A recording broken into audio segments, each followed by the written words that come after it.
विश्वामित्र का आश्रम।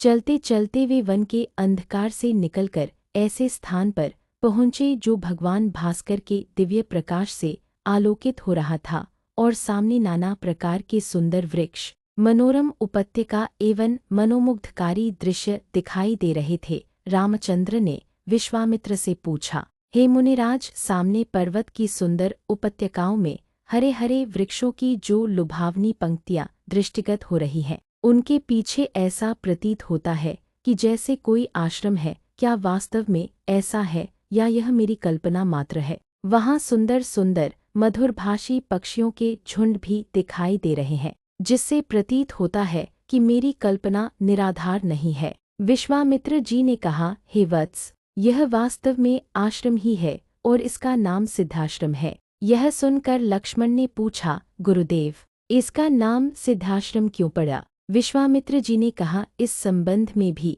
एक कथा प्रचलित है। प्राचीन काल में बलि नाम का एक राक्षस था। बलि बहुत पराक्रमी और बलशाली था और समस्त देवताओं को पराजित कर चुका था। एक बार उसी बलि ने यहाँ पर एक महान यज्ञ का अनुष्ठान किया था। इस यज्ञानुष्ठान से उसकी शक्ति में और भी वृद्धि हो जाने वाली थी। इस बात को विचार करके देवराज इंद्र अत्यंत भयभीत हो गया। इंद्र समस्त देवताओं को साथ लेकर भगवान विष्णु के पास पहुंचा और उनकी स्तुति करने के पश्चात उनसे प्रार्थना की, हे त्रिलोकीनाथ, राजा बलि ने समस्त देवताओं को परास्त कर दिया है और अब वह एक विराट यज्ञ कर रहा है।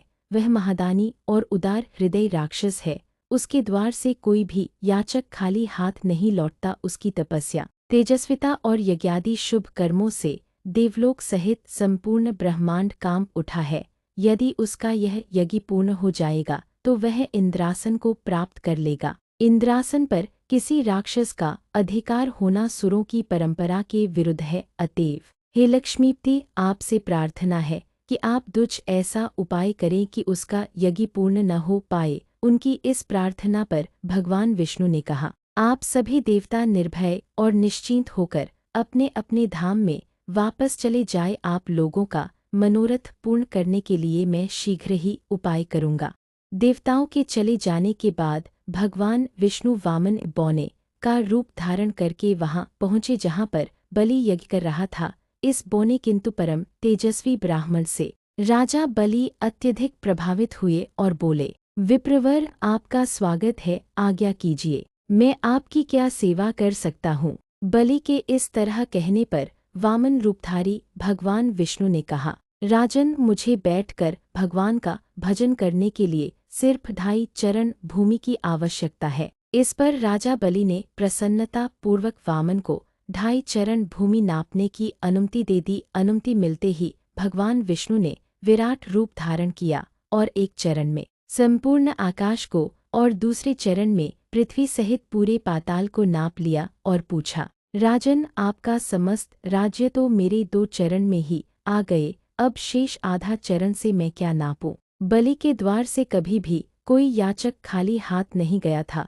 बलि इस याचक को भी निराश नहीं लौटने देना चाहता था। उसने कहा, हे ब्राह्मण, अभी मेरा शरीर बाकी है, आप मेरे इस शरीर पर अपना आधा चरण रख दीजिए। इस पर भगवान विष्णु ने बलि को भी अपने आधे चरण में नाप लिया।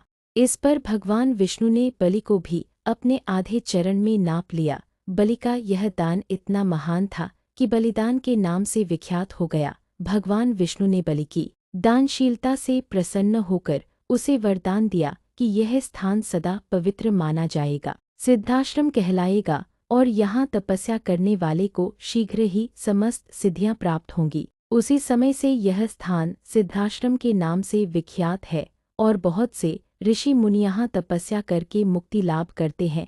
मेरे स्वयं का आश्रम भी इसी स्थान पर है। मैं यहीं बैठकर अपना यज्ञ संपन्न करना चाहता हूँ। जब जब मैंने यज्ञ प्रारंभ किया तब तब राक्षसों ने उसमें बाधा डाली है और उसे कभी पूर्ण नहीं होने दिया। अब तुम आ गए हो और मैं निश्चिंत होकर यज्ञ पूरा कर सकूंगा। इस प्रकार की बातें करते हुए विश्वामित्र ने राम और लक्ष्मण के साथ अपने आश्रम में पदार्पण किया। वहां रहने वाले समस्त ऋषि मुनियों और उनके शिष्यों ने उनका स्वागत सत्कार किया। राम ने विनीत स्वर में गुरु विश्वामित्र से कहा, मुनिराज, आप आज ही यज्ञ का शुभारंभ कीजिए। मैं आपको विश्वास दिलाता हूँ कि मैं आपके यज्ञ की रक्षा करते हुए इस पवित्र प्रदेश को राक्षसों से मुक्त कर दूंगा। राम के इन वचनों को सुनकर विश्वामित्र यज्ञ सामग्री एकत्रित करने में जुट गए।